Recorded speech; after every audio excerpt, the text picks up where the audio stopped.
temuan dari Bawaslu Jakarta Pusat. Kami berdasarkan kesepakatan tadi agak lama memang, ada kawan satu yang masih di luar daerah dan kami berkoordinasi juga dengan atasan kami untuk melengkapi dokumen-dokumen yang ada, karena bagi kami untuk menyampaikan informasi terkait hal ini perlu kita matangkan secara baik administrasinya, termasuk apa saja yang menjadi syarat kami menyampaikan hasil status temuan atau laporan. Nah, dari hasil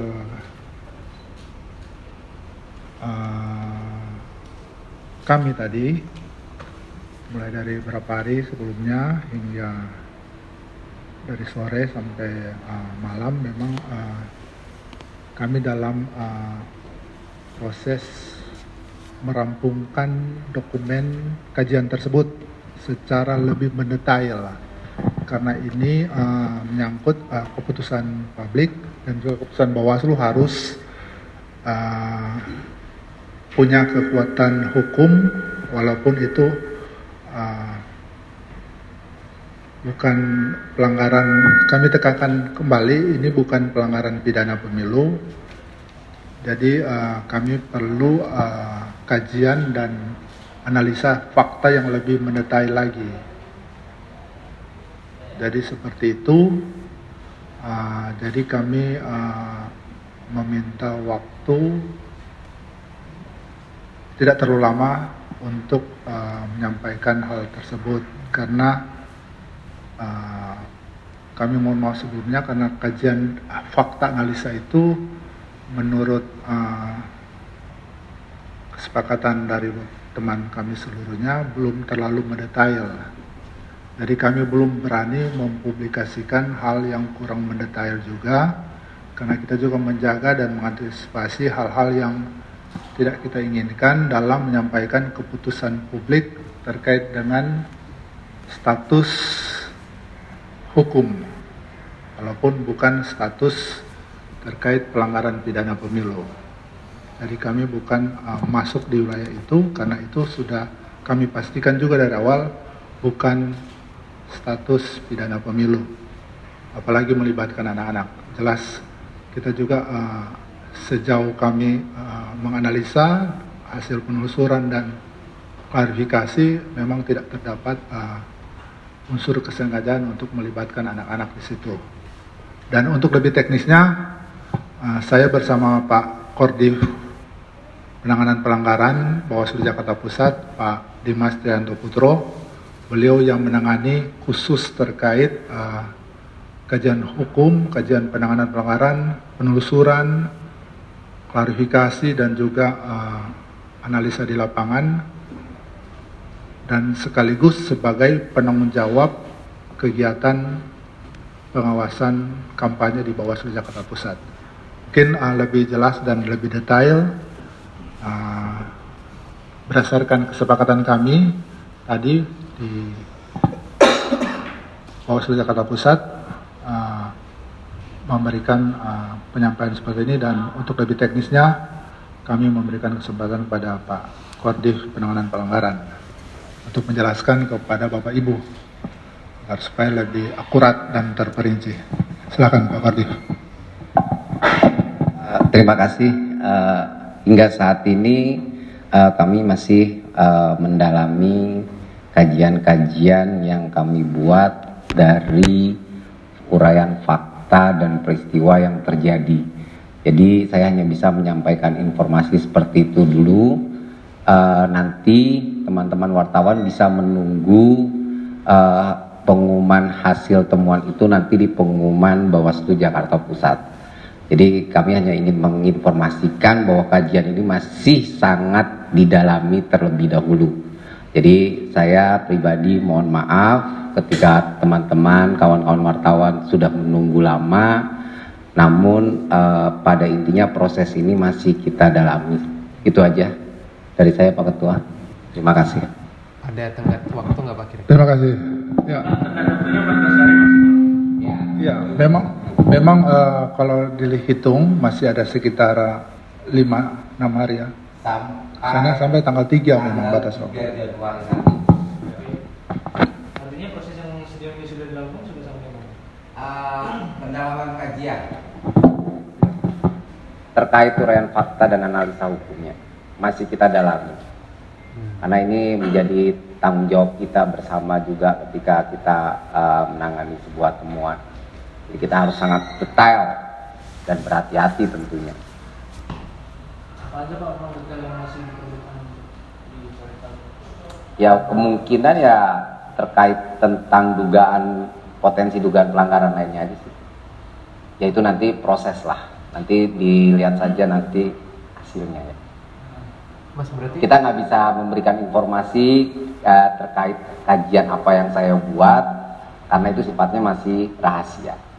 Karena Itu kemarin kan emang nggak perlu klarifikasi dari Gibran ya? Klarifikasi dari Gibran, makanya ini kita kan pendalaman kajian ini masih kita dalami apakah memang diperlukan atau tidak untuk memanggil Pak Gibran. Tapi yang pasti nanti tanggal 3 Januari sih sudah batas waktu ya, 7+7. oh, Dimulai dari tanggal 3 itu final berarti. final. Oh, oke. Pak, sebenarnya membuat Bawaslu belum memutuskan apakah akan memanggil Gibran atau enggak. Ya kita harus berhati-hati juga terkait adanya uraian peristiwa itu. Kita kan juga harus sangat berhati-hati dalam menyikapi sebuah temuan, harus benar-benar detail kajiannya seperti apa. Kita juga nggak bisa langsung memanggil tanpa dasar yang kuat juga. Makanya ini kita dalami lebih dalam lagi terkait kajian yang kita buat. Jadi kita juga sudah diskusi sama pimpinan yang lain, kesepakatannya seperti itu. Apakah akan melibatkan ahli juga gitu Pak atau minta masukan dari pihak luar? Ahli. Nah, ini kalau bicara soal ahli itu nanti makanya ini kan sebenarnya poinnya adalah ini terkait tentang pendalaman kajian dulu sih. Apakah memang perlu ada kita mengundang ahli atau tidak itu nanti di kajian di dalam lagi nanti. Jadi masih dalam proses lah. Kita tunggu aja nanti. Maksudnya kan ada inkonsistensi karena kemarin kan disampaikan bahwa sudah cukup, makanya tidak perlu memanggil Gibran. Kenapa sekarang terus jadi berubah lagi? Oh, baik, saya akan jawab. Di sini kami menemukan ada data dan fakta yang baru yang bisa kita pertimbangkan untuk kita kaji lagi, lebih mendetail. Dari itu kita agak terjadi seperti itu, kelambatan karena kami menemukan data fakta yang baru.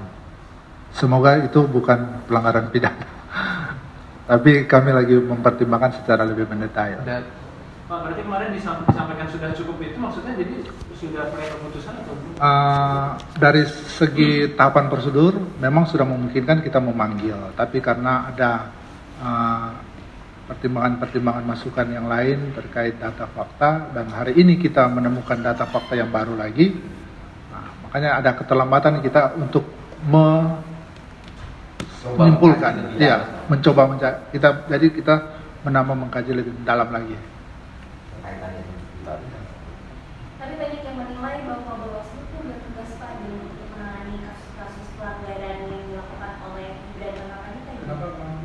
Banyak masyarakat yang menilai di media sosial bahwa Bawaslu itu nggak tegas dalam menangani dugaan pelanggaran administratif yang dilakukan oleh Mas Gibran.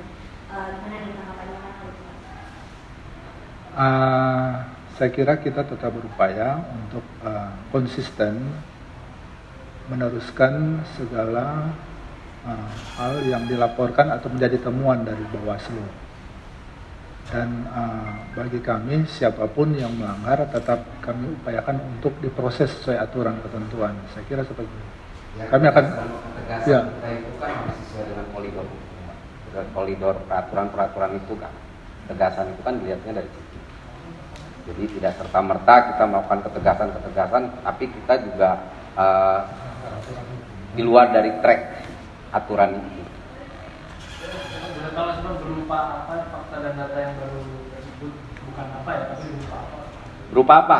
Loh, itu masih sangat rahasia itu. Jangan bocor Nanti kan bisa kita yang kena nanti kalau kita bicarakan di sini. Nantilah tunggu hasilnya saja seperti apa kajian yang kita buat. Nanti kan juga pasti kita juga akan mengumumkan itu ke publik karena memang peraturannya memang ketika itu sudah ada hasilnya maka berkewajiban kita untuk memuat pengumuman itu di kantor Bawaslu agar publik mengetahui hasil dari temuan tersebut. Itu sih. Kita materinya kita sebut di sini ya nggak bisa lah. Jadi kan dikatakan bukan pelanggaran pidana pemilu ya. Jadi yang di dalam ini pelanggaran apa? Peraturan lain. Ya, peraturan lain. Seperti perda perbuk dia. Ya, Pelanggaran terhadap perda Pergub itu ya. ya, Lebih spesifiknya soal pasti. ya. larangan Tentunya. politik Ya. praktis Ya, Iya. itu Pak udah mau buka semua kalau Bapak udah mau buka semua nanti. Iya, iya.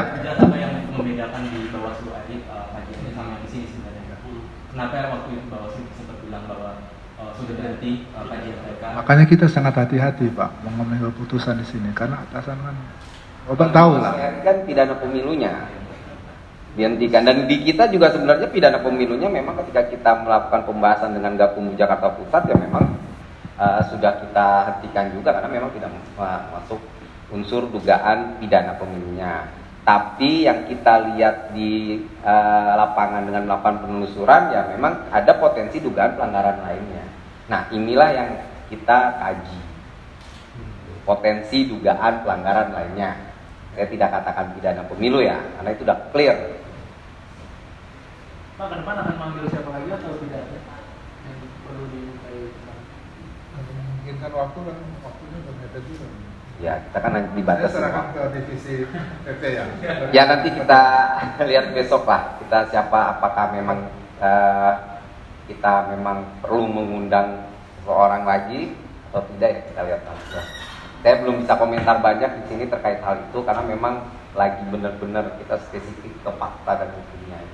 Nah, ini kan mau masuk ke akhir tahun ini ada apa namanya ya tanggal merah segala macam itu akan menjadi kendala sendiri atau gimana Pak untuk 7 hari kerja.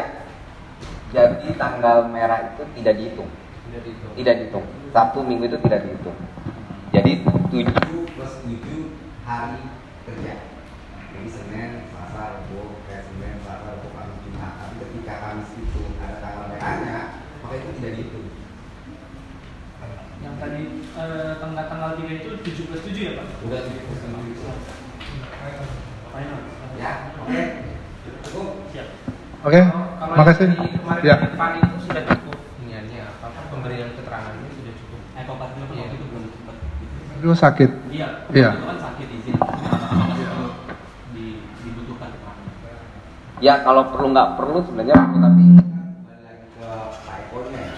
Itu kan memang kita tidak bisa ada upaya paksa ketika kita undang klarifikasi mereka sudah hadir kan kita tidak melihat untuk upaya paksa. Jadi proses tetap berjalan meskipun Pak Eko, Pak Tio ini tidak hadir di undang klarifikasi. In absensia kita tetap jalan karena proses kita sangat sempit, singkat, hanya 7 plus 7 yang bisa kita maksimalkan. Jadi datang nggak datang itu bukan persoalan bagi kami, proses dan